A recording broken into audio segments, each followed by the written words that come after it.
Fue en los ensayos de la graduación de la primaria. Preparábamos una obra de teatro y tras bambalinas había camerinos para niños y niñas. Entré al de niños y encontré un grupo de compañeros alrededor del sillón, donde Samuel ocupaba el centro con los calzones abajo y el pene erecto. Samuel demostraba su tamaño y hacía referencia a que él ya podía eyacular. Nos lo iba a comprobar en ese momento. No recuerdo más de los hechos, pero sí recuerdo, o más bien siento en mi cuerpo, que ahí se cimentó una certeza de mi propia insuficiencia.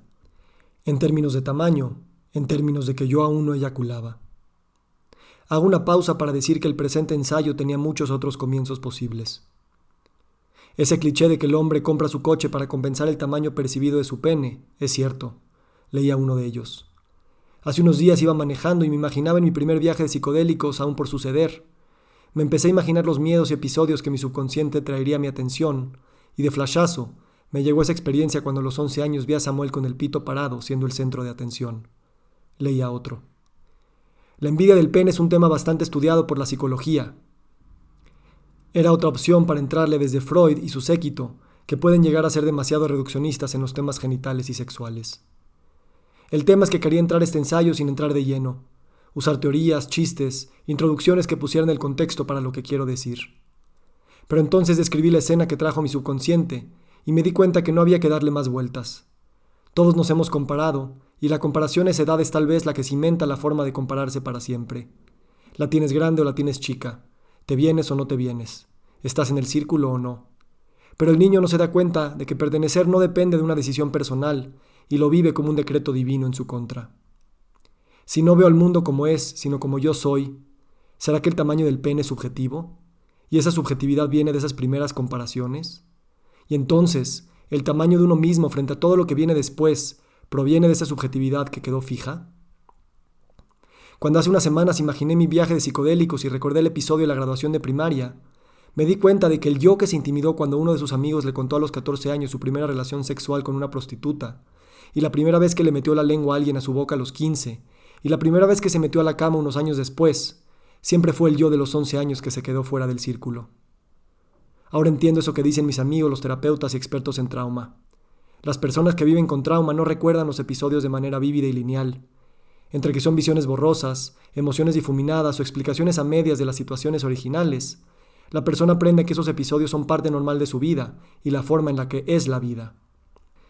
Por eso existen tantos chistes y clichés del tamaño del pene. Es algo que se graba en algún rincón de la psique y del inconsciente colectivo y que viene en forma de chiste porque no hemos terminado de integrarlo. Por eso los que tenemos traumas, o sea todos, a veces mencionamos de pasada esos episodios. Nuestra mente nos recuerda de pasada esos momentos raros, pero no nos detenemos para darle lugar a esas imágenes borrosas, que más que recuerdos, son situaciones que generaron emociones y condicionaron la forma en la que estamos vivos. ¿Será que toda mi relación con Samuel posterior a la graduación se debió a que él ocupaba el centro del círculo? ¿Por eso me junté a él? ¿Para pertenecer? ¿Para sentirme protegido? ¿Para sentir que yo también valía?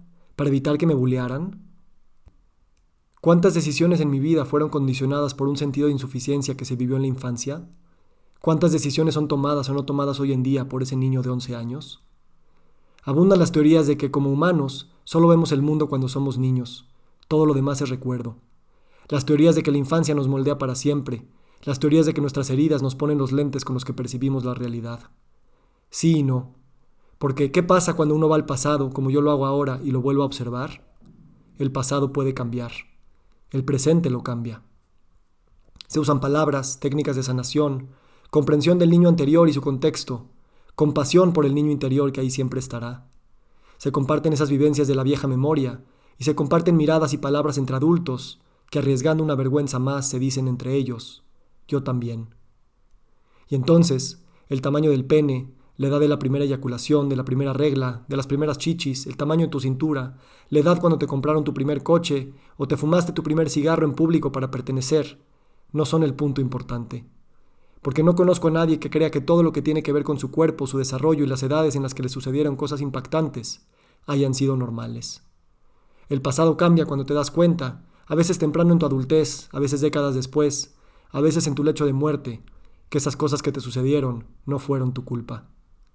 Así como no escoges tu anatomía, tampoco escoges a tus padres y sus heridas. No escoges la violencia que viviste en tu cuerpo y en tu entorno, con palabras o con actos. No escoges los estándares con los cuales la normalidad normalizó a los normales, dejándote fuera a ti y cegándote a ver que los normales no están en ninguna parte. El pasado cambia cuando el adulto deja de reclamarle al niño por su falta de control en ese momento y deja de pedirse a sí mismo un cambio mágico para evitar otra vez esa emoción. La crueldad de la infancia es que estas situaciones suceden todo el tiempo, pero la mayor crueldad es cuando los adultos ya no pueden ver el mundo más allá de esas ópticas reductivas. Las medidas objetivas, las que usan números para medir el pene, las cuentas bancarias o los seguidores de Instagram, las que usan croches brillosos o máscaras cada vez más creativas para esconder la falta de normalidad, nunca son objetivas. Es tu propio niño, tu propia niña, la que verá lo que siempre ha visto. Hasta que decides cambiar el pasado. Primero haces grande esa herida al dar la atención te permite sanar, y luego, esto a veces se olvida, sueltas la fijación a tu herida, porque aunque es efectiva para justificar muchas cosas de ti, y es efectiva para llamar la atención y pertenecer a un nuevo círculo, no es la forma en la que quieres definir y vivir tu vida. El episodio que recuerdo fue los ensayos de la graduación de la primaria. Preparábamos una obra de teatro y tras bambalinas había camerinos para niños y niñas. Entré al camerino y vi un grupo de compañeros en un círculo alrededor del sillón, donde se encontraba Mariano, quien tenía los calzones abajo y el pene erecto. En esa época la conversación estaba muy centrada en el tamaño del pene y si ya podías eyacular. Aunque todos tuvimos ese miedo, y tras vivir algunas experiencias y elegir sanarlas, eventualmente me di cuenta de que pertenecer va mucho más allá de esas cosas, y me sentí feliz y agradecido con mi tamaño y mi momento.